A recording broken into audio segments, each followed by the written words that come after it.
থেকে আসে দাঁড়াইছি সিরিয়ালে এখন পেলাম।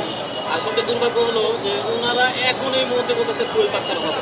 তো ওনাদের উচিত ছিল, এটা আমাদের একটা কষ্ট লাগতেছে যে আমরা একটা দেশের নাগরিক হিসাবে ওনাদের আমরা এত কষ্ট ভোগ করার পরেও ওনারা আমাদেরকে আরও রিভেন্স কেন কষ্ট দেয়।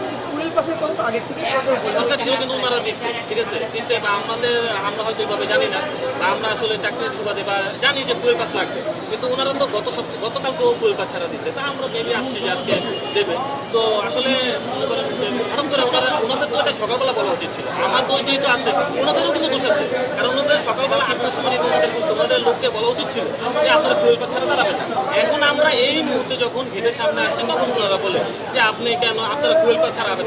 এখন আমি ভোর 5টা থেকে আইসা যেহেতু এখানে দাঁড়ালাম, উনি বলে যে আপনি ফুয়েল পাস ছাড়া আপনারা বের হয়ে যান। এখন আমি এত কষ্ট করে ভোর 5টার সময় এসে দাঁড়ায়, আপনি কি বলে মনে হয় আমি এত বের হওয়াটা আমার জন্য একটা কষ্টসাধ্য হয়ে যাবে না? এটা ওনাদের, হ্যাঁ সবাই বলছে, কিন্তু ওনাদের তো উচিত ছিল 8টার সময়, যেহেতু ওনাদের এটা খুলছে তখন আমাদের উচিত ছিল যে বললে তো মাইকিং করা যায় আপনারা ফুয়েল পাস করবেন, তাহলে আমরা 2-3 মিনিটে করতে পারতাম।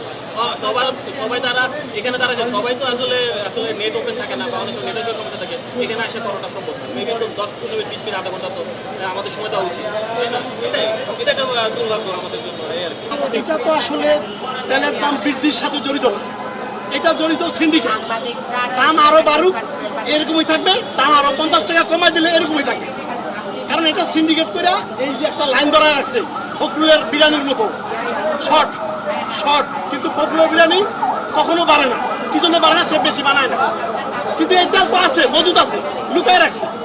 তেল আমাদেরকে দিচ্ছে না, হয়রানি করতেছে।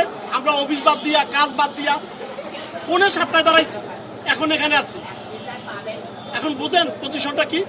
আমাদের হচ্ছে সকাল 6টার দিকে আসছি, আসার পরে লাইনে দাঁড়িয়েছি, অফিস টাইম, আবার অফিসে কি জবাব দিতে হবে যে দেরি হলো, কিন্তু তেলের জন্য যে দাঁড়িয়েছি, এখনও তেল পাচ্ছি না। আর আমার মনে হয় যে প্রত্যেকটা পাম্প যদি খুলে দিত, অনেক পাম্পে তেল দেয় না, তাহলে লোকজন ভিড় এত হতো না, আমি মনে করি। এটা সরকার উচিত এটা পদক্ষেপ নেওয়ার, যে এই সিরিয়ালটা যেন না থাকে, আর তেল যেন পর্যাপ্ত সরকার রাখে। আমি মোটামুটি হচ্ছে 4টা বাজে সিরিয়ালে দাঁড়াইছি, তো এতক্ষণও তেল পাইতেছি না। ইভেন রাস্তার যে অবস্থা, কন্ডিশন, জ্যাম প্লাস মানুষের এই হয়রানি, গরম, তা আসলে মানুষ এখানে আসলে ফেড আপ ছাড়া কিছুই নেই এখানে। কারণ সরকারের চোখগুলো বন্ধ টোটালি, কারণ তাদের সংসদে বলা হয় তেল এখানে প্রচুর পরিমাণে তেল। আপনারা দেখেন তো এখানে কয়টা মানুষের বাইকে আপনি তেল পেতেছেন, গাড়িতে তেল পেতেছেন। এই গাড়িতে 60 লিটার ট্যাঙ্ক, সেখানে মাত্র 10 লিটার তেল দিতেছে। স্টার্ট দিতেই লাগে আমার 5 লিটার তেল। আপনি ডেলি যদি 10 বার স্টার্ট দেন, আপনার 2-3 লিটার করে তেল চলে যায়। তাহলে আমি 6 ঘন্টা দ্বারা আমি 10 লিটার তেল পেতেছি, সেই স্টার্টে যদি চলে যায়, আমি চালাবো কি? এই হয়রানি তো কোনো মানে হয় না। সরকারের তো এগুলো ঢোকে না। সরকার মনে করে তেল available, but it's not possible bro. এখানে তেল কই দেখতেছেন আপনি অ্যাভেলেবেল? তাদের সব কিছু, তাদের সব সময় কোনো ইয়ে নাই, দুর্ভিক্ষ নাই, কোনো কিছু নাই, তাদেরকে সব সময় সব কিছু পরিপূর্ণ থাকে। বাট আমাদের বেলায় আসলে এগুলো কোনো পরিপূর্ণতা পাওয়া যায় না। পাম্পওয়ালার জিজ্ঞাসি, ভাই আমাকে তেল টানতে গেছে, তেল নিয়ে আসবে, আসার পরে তেল দিবে, যে কয়টা বাজে আমরা তেল নেওয়া বাড়িতে যাবো তাও বলতে পারি না। আমরা তো মনে করছিলাম দাম বাড়ছে, কোনো স্বাভাবিক এসে পড়বে, কিন্তু আজকে 2-3 দিন হয়ে গেলে কিছু বুঝতেছি না, একই অবস্থা।